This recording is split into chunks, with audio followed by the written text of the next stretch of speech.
The classroom was buzzing with restless energy as the late afternoon sun poured through the high windows, casting long shadows across the rows of desks, and yet despite the glow of fading daylight tension, hung like a storm waiting to break the air thick with the smell of sweat chalk and adolescent impatience. The teacher, Ms. Carter, stood at the front. Calm, collected, her voice steady as she guided her students through the lesson, her tone never wavering, even as one boy at the back drummed, his fingers against the desk louder and louder with each passing second, and the other students began to sense that something was brewing that would shatter the fragile quiet that lingered in the room. The boy, his name, whispered often in the halls. For fights, arguments, and bursts of anger, sat with eyes narrowed, arms crossed, a coil of frustration in his chair. His reputation was enough to keep most students from sitting near him, and yet today, his gaze locked not on his peers, but on his teacher. Every word she spoke seemed to grate against him, every instruction, every calm reminder grinding deeper until he felt like she was not teaching but challenging him to his very core, and the students closest to him shifted nervously, sensing the heat building behind his stare-ems. Carter, though, knew conflict when she saw it. She had spent years in situations far more dangerous than a classroom, but her students did not know that, to them, she was just another teacher. Patient, quiet, never raising. Her voice, but her eyes missed nothing.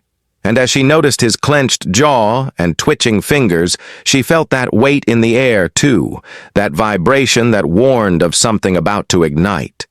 She did not flinch, she did not falter. But she knew she had to stay steady because the storm was close and the whole class could feel it pressing down. The boy pushed back his chair with a sudden scrape, the sound cutting through the room like a blade against stone, and every head turned as he rose to his feet, his shoulders squared, his fists clenched. The lesson stopped mid-sentence, and Ms. Carter looked at him, not with fear, but with quiet resolve. Her gaze fixed his every movement, the air heavy as the other students held their breath. The boy muttered under his breath words, sharp-laced with anger and venom. Though no one could catch every syllable, they could feel the danger in the tone. And still, Ms. Carter stood calm, her voice, even as she told him to sit back down.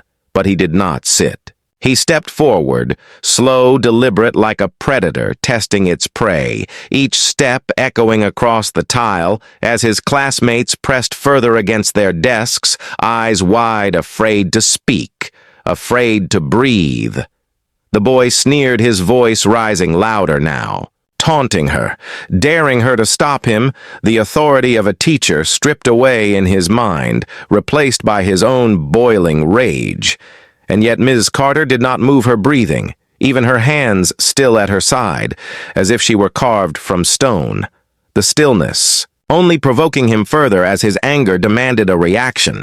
The silence shattered when the boy lunged, his body surging forward faster than anyone expected, his hand snapping out like a strike from a snake, and in a heartbeat it was around her throat. Fingers tightening, pressing her against the wall behind her. The room exploded with gasps, chairs scraping as students half stood, half froze, terror coursing through them, some with phones halfway lifted, others too stunned to move. The boy pressed. Harder teeth, clenched eyes wild, the veins in his arm bulging as he forced his strength into that grip, believing for a moment that he held control over her, that he had finally silenced her calm. For a flicker of a second, her body seemed pinned her. Back against the cold wall, her throat caught in his grip. But then something shifted in her eyes, a flash of steel, a quiet fire that none of the students had ever seen before. Her gaze sharpened, not in fear, but in focus. Her breathing slowed, not in panic, but in control. And though the boy gritted his teeth, pushing harder, he felt something unsettling against his palm, the strange, unyielding steadiness of someone who was not panicking, not afraid, not defeated, but waiting for the perfect moment to move. The classroom was silent but heavy, every pair of eyes locked on the scene unfolding in front of them, the boy with his hand around her throat, the teacher against the wall, And yet in that silence it was not his strength that dominated the air. It was hers, a presence radiating from her calmness, a force that no one could name but all could feel. The boy felt it too, though he could not understand it. His anger met something colder, something sharper, and for the first time, a flicker of doubt crossed his face, a thought unspoken. What if he had just made a mistake that could not be undone? For a moment, the classroom seemed locked in time, the boy pressing harder against her throat, his knuckles white with strain, the students frozen. In their seats, some clutching their desks, others too stunned to move. And yet in the middle of that storm, Ms. Carter did not collapse. She did not flail. Her body stayed upright, her eyes locked on his with an intensity that sent a shiver through the room. Her breathing slowed into a rhythm that felt deliberate, precise, like a soldier on the battlefield. And those who watched felt something they could not explain, a force gathering within her that was about to break free. The boy sneered through, his clenched teeth believing he had full control. His arm shaking from the effort, but fueled by the fire of anger, his mind screaming that he had her trapped. But then he noticed something that unsettled him. Her lips did not tremble. Her gaze did, not beg. There was no fear in the woman before him, and instead of choking or gasping, she inhaled calmly through her nose, her chest rising steady, as if his grip meant nothing at all. And in that instant, a ripple of uncertainty spread across his thoughts, as he wondered why she looked like she was waiting for him to make the next mistake. The classmates were trembling, whispering to one another, their voices hushed, though no one dared intervene. A girl at the front clutched her phone ready to record, but her fingers shook too hard to hit the screen. Another boy halfway out of his chair sat back down, his courage drowned by the energy radiating between the teacher and the aggressor. It was not the boy who seemed dangerous anymore, it was her, though she stood pinned against the wall. Something about the way she carried herself, something in the stillness of her eyes made them realize that the balance of power was not where it seemed, and soon they would understand why the boy tried to squeeze harder, but his hand faltered ever so slightly as he felt the tension shift, her muscles coiling under his grip, her shoulder rolling with a subtle movement, her weight shifting on her legs. It was small, so small most of the class could not see it, but he felt it a change, like holding down an animal that suddenly stopped struggling because it was ready to strike. He pulled back slightly, his brows furrowing his heart, pounding with a question that clawed at his mind. What was she doing? And why did he suddenly feel like prey instead of predator M's? Carter did not speak. Not yet. Her silence was its own weapon. Her eyes never left his, her training guiding her every breath, every thought she had learned long ago. That fear was a weapon, that control was a weapon, and that stillness could be more terrifying than aggression.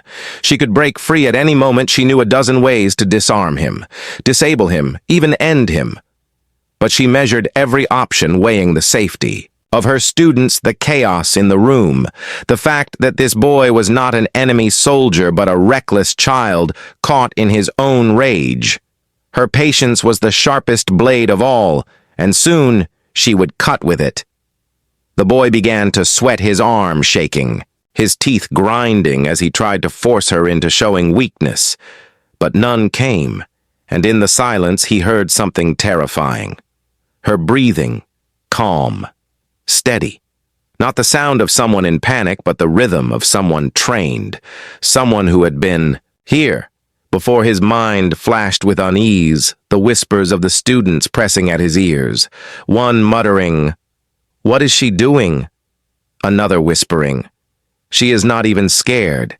And with every second that passed, his control slipped away as her composure grew stronger, the weight of the moment shifting against him. He snarled louder now, his voice echoing against the walls, demanding that she react, demanding that she show fear. But her eyes only narrowed with a steel he could not break, and that steel pierced him deeper than any struggle could.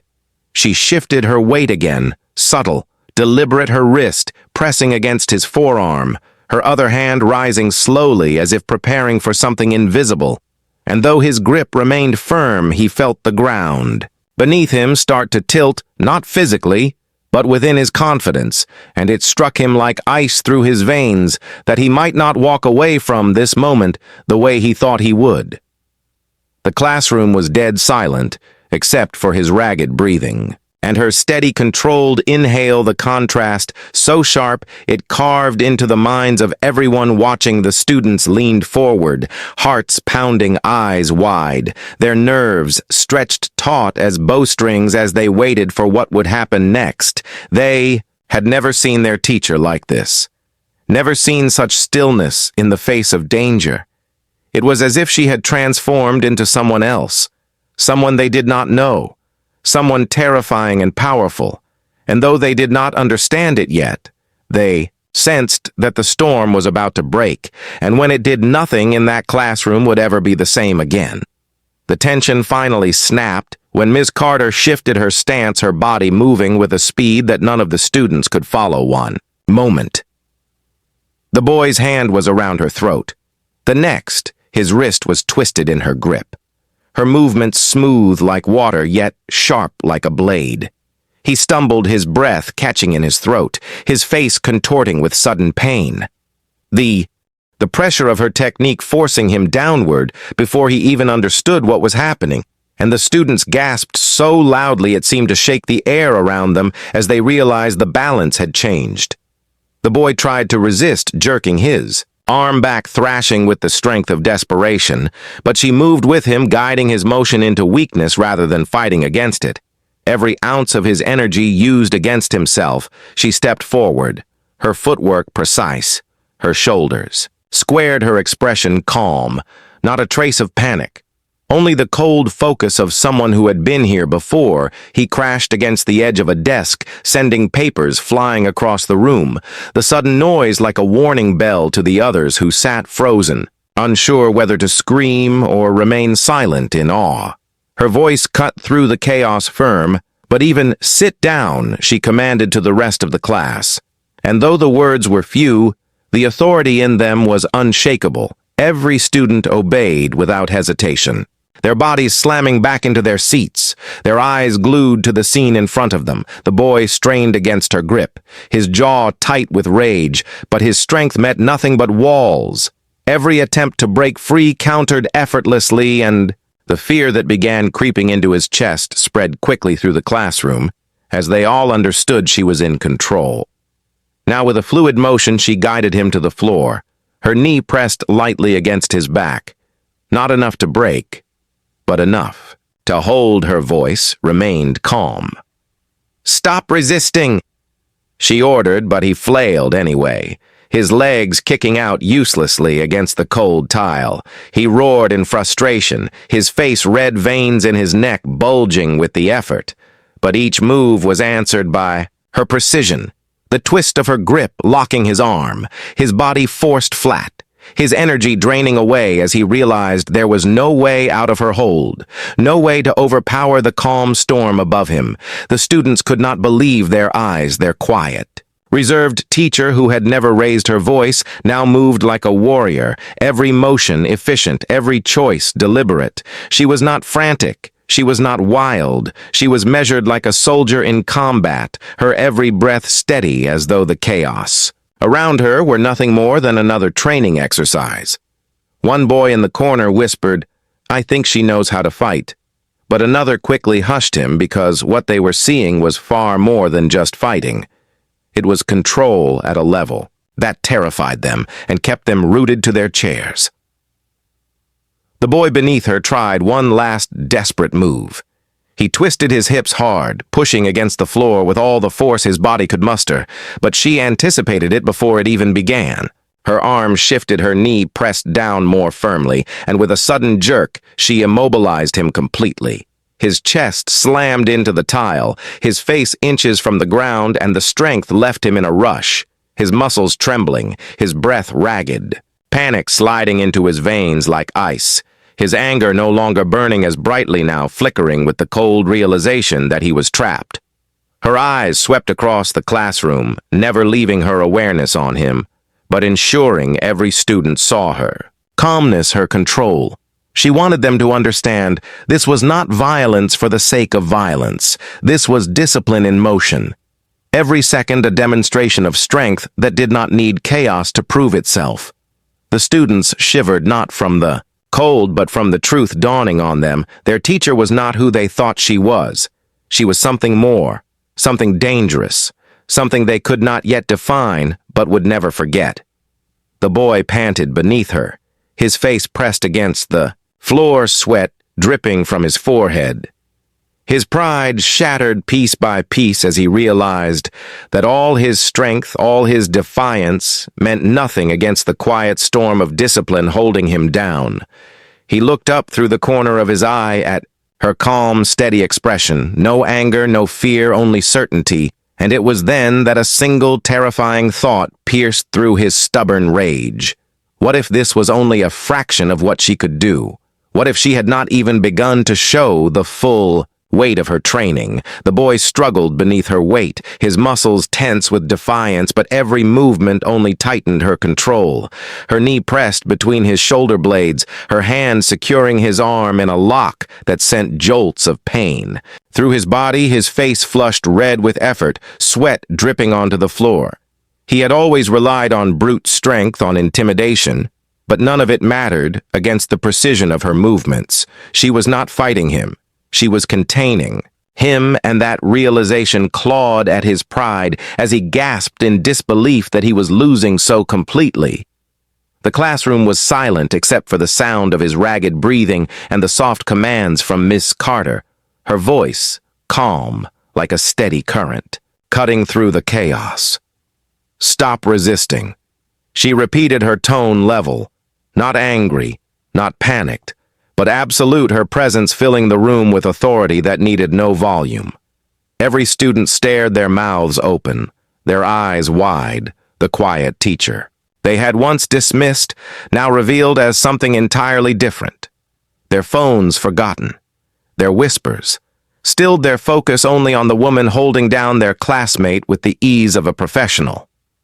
The boy snarled, thrashing again, hoping brute force would set him free, his shoulder twisting, his legs kicking. But every strike was met by her control, every shift countered with flawless timing. The harder he pushed, the tighter the hold became until frustration flooded him and he shouted. Curses, his voice echoing off the walls, but his rage did nothing to shake her calm. It was as if her body moved before he did, as if she could see the attack before it even began, and the truth settled over him like ice. He could not win, not here, not against her.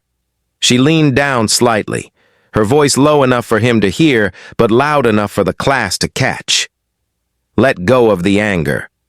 She said, her words sharp-edged with discipline but wrapped in calm, her tone not just commanding but teaching. Every student listening felt the weight of those words.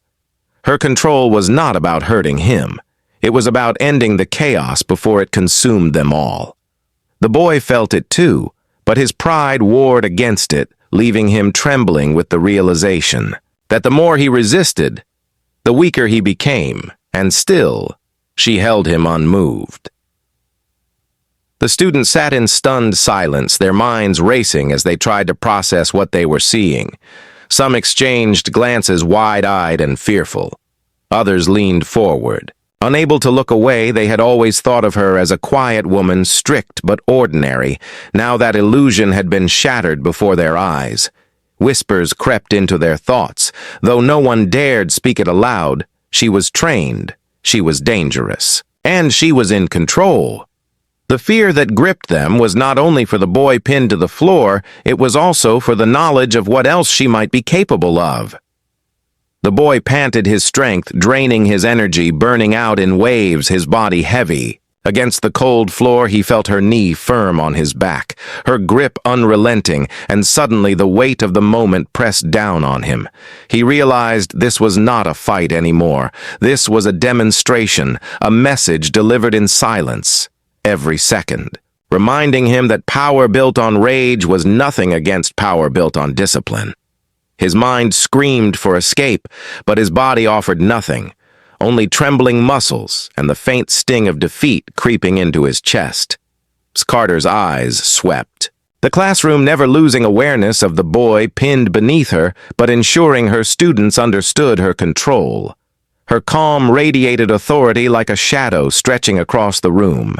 It was not cruelty that held him down, but a lifetime of discipline and training. She had once promised herself never to reveal that part of her past, but the boy's attack had forced her hand. Now the truth sat before them, all undeniable, unshakable, and though she wished it had not come to this, she knew there was no going back. Their perception of her had been changed forever. The boy froze at last, his chest heaving. His pride cracked, his body still trembling, but no longer fighting. His defiance drowned in the flood of fear that overtook him, his eyes wide, as he looked sideways at her, seeing not a teacher, but a warrior. His breath shallow with the terrifying thought that this was only restraint, only the surface of what she could do. His rage was gone, now replaced by the chilling awareness that she had chosen not to break him, but she could have, and that thought left him motionless under her control. Slowly, Ms. Carter eased her grip, her movements, precise, controlled, deliberate. She rose from the floor with the same calmness she had held throughout. The struggle, the boy beneath her breathing heavy. His pride shattered, his body drained of all fight. She stepped back, but her eyes remained locked on him, steady, unwavering, her stance still sharp enough to strike again if he made a wrong move. But he did not. His chest heaved, his arms limp, the realization sinking into him that he had been broken without her even breaking a sweat. The room was silent, all eyes fixed on her. The quiet teacher who only moments ago had seemed ordinary, now stood, revealed as something else entirely. The students who once whispered about her strictness or her patience now saw her in a light that filled them with awe and fear. She did not gloat, she did not shout. She simply stood tall, her presence enough to silence the storm. Her voice then carried across the classroom, firm, calm, heavy with authority, as she spoke of choices, of consequences, of the dangerous line between anger and control, and every word cut deep into the silence. The boy on the floor pushed himself up slowly, his eyes wide, his breath uneven, his anger drained away by something stronger than humiliation. It was fear, it was respect tangled into one. He looked at her no longer with hatred, but with a haunting realization of what he had just faced. He muttered nothing. His voice caught in his throat as if words could not form, because the truth stood before him, undeniable and terrifying. His teacher had defeated him with ease, and she had done so without even revealing the full depth of her power. The students exchanged glances, their whispers now spreading like sparks through dry grass, questions rushing between them. Some murmured, "Did you see how she moved?" Others whispered, "She knew exactly what to do." And still others leaned close, voicing the thought that none dared say too loudly. She was trained. She had to be trained. Every student in the room felt the same certainty, though they could not yet prove it. The woman who had stood quietly before them, day after day, was not just a teacher. She carried something far greater, something forged long before she walked into their classrooms. Carter's gaze softened, but only slightly as she addressed them all. "You cannot control others by force," she said, her voice carrying the weight of experience. "You only destroy yourself when you let anger lead you." Her words struck not just the boy who had attacked her, but every student sitting rigid in their seat. Her tone was not that of a teacher scolding a class. It was the voice of someone who had walked through storms and fire and survived. Her message carried scars none of them could see, and that silence that followed her words told her they felt it too. Rumors began to spread before the period even ended. the whispers rushing from desk to desk, from mouth to mouth, faster than any official announcement could contain. Her past was not written on paper, but now it began to piece itself together in the minds of her students, the way she moved, the calm. She carried the precision she had revealed. It was not training from a gym or a hobby. It was something else, something deeper. One student finally dared to say aloud, "I think she was military." And when those words hit the air, no one argued because they all felt it was true. The boy who had once carried himself with arrogance, who had always looked down on everyone else, now sat slouched in his chair, silent, his head lowered. He could not meet her gaze anymore, not because of shame alone, but because of the memory of that moment when he realized he had been utterly powerless against her. His mind replayed the feel of her grip, the weight of her control. The terrifying calm in her eyes he had always believed strength was loud, violent, unrestrained. But now he had been shown another kind of strength, one that was colder, quieter, unshakable. Carter did not confirm their whispers. She did not need to. Her silence was answer enough. Her posture, her presence, her calm told them everything without a single confession.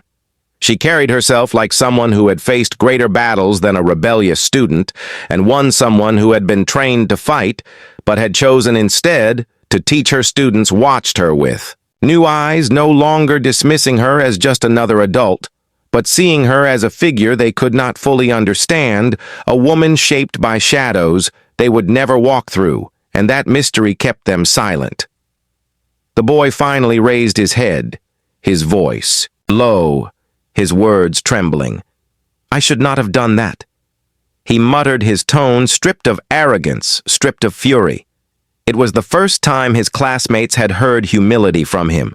The teacher did not reply with anger. She simply looked at him, her gaze firm but not cruel, her silence heavier than any lecture could have been, and he felt the weight of it pressing down on him like a verdict. The lesson was over, but it had carved itself into his bones and into the memory of every student who had witnessed it. And as the bell rang and the students filed out, whispering frantically, carrying the story into the halls of the school, Miss Carter remained at her desk, her eyes distant, her breathing steady. She had not wanted this truth to surface. She had wanted to remain the quiet teacher, the one who left her past buried, but now it was out, and nothing could erase it. The whispers of her training, of her discipline, of her hidden life would spread through every corner of the school, and with every step her students took away from that room, they carried a new kind of fear and respect that would only grow as the legend of that moment began to take shape. The story of what happened spread across the school like wildfire, carried in hushed tones through crowded hallways, whispered during lunch breaks, and shouted in fragments across the courtyard.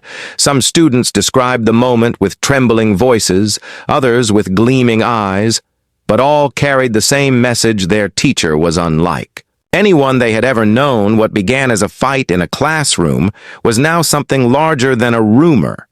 It became a tale, a story that grew with each telling, and no matter how many details changed, one truth remained. She was not an ordinary woman. She was someone forged in battles that none of them could comprehend. The boy who had once ruled over others with fear walked differently. Now his shoulders slouched, his steps heavy as though each one carried the weight of shame. He did not speak of what had happened to anyone, not even to his closest friends. He avoided questions with silence and turned away from mocking smiles. Yet the memory refused to leave him. He could still feel the cold grip around his wrist, still hear the calm, steady voice that had whispered words he could not forget. Control is power, not rage. Her words played in his mind like a drum beat, and the more he tried to push them away, the louder they echoed.